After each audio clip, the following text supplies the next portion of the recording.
Hey guys, how we doing here today? We're up here at the North Bossier location on Kingston Road for the Smith Family Farms Market, here cooking a little patio steak. We're gonna start off, we're gonna kick our induction burner on. That's how we're cooking up here. Nice little easy setup. I've got this nice patio steak, also known as a flat iron. Patio just sounds much more chill and fun, right? So here we go. Got our little kosher salt, so we're gonna give it a nice little spread. A little bit of fresh ground black pepper.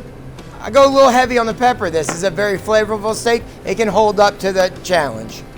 Flip it over, once again, a little salt, a little bit of pepper. We see the wisp of smoke coming up from the skillet, so we know we're gonna be ready there.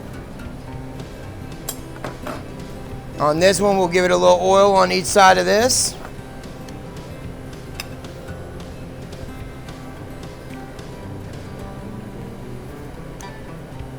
And then just a dash in the pan. Rim it around, make sure our whole pan's nice and coated. This is a carbon steel pan. This is what the real chefs are cooking in. If you're not using these, you need to get out and get you one.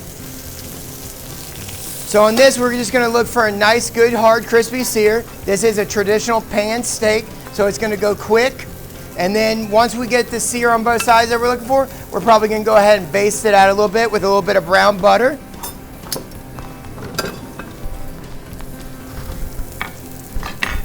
Should only take a minute or two on each side.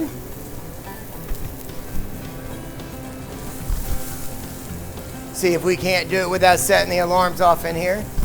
See what we got? We got a nice little bit of a sear there, so we'll go ahead and flip it. Drop this down to medium-high now. It'll still carry over. Maybe give it another little quick dash of oil just to get me where I want. And ultimately, we're gonna be looking for a nice mid-rare. So I'll give this guy a spin around.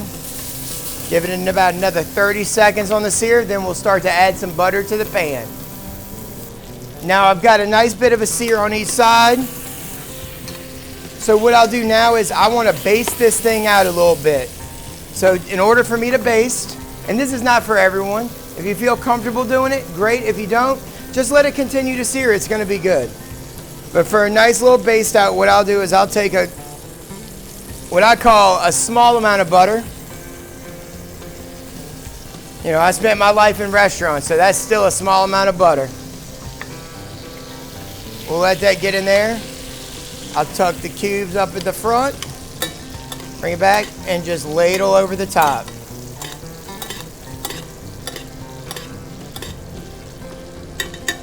Or you can even finish it like this, where you just kind of let the butter do its thing in the pan.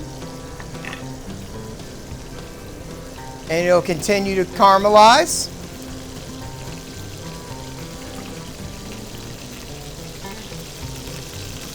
You hear the butter speed up. You know that you're getting to that part where it's starting to brown a bit.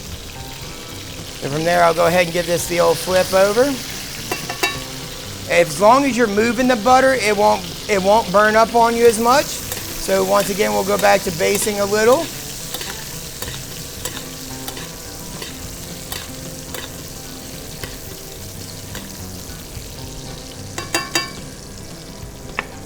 We'll check our temperature for doneness. It's getting close to that mid-rare-ish that we're gonna pull it at.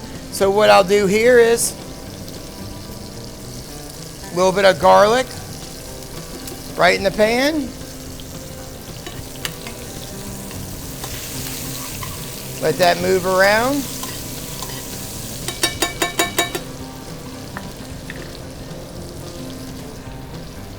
Then you know what? Instead of using white wine, we'll use a little bit of classic. Everyone knows about the old chicken stock in a box. A little dash of that'll do us.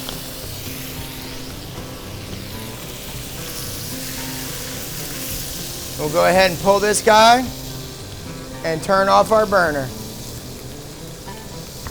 We'll let it rest, and then we'll come back and slice.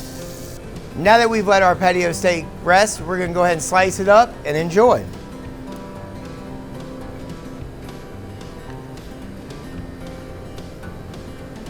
Here you go. Smith Family Farms patio steak. Come try one.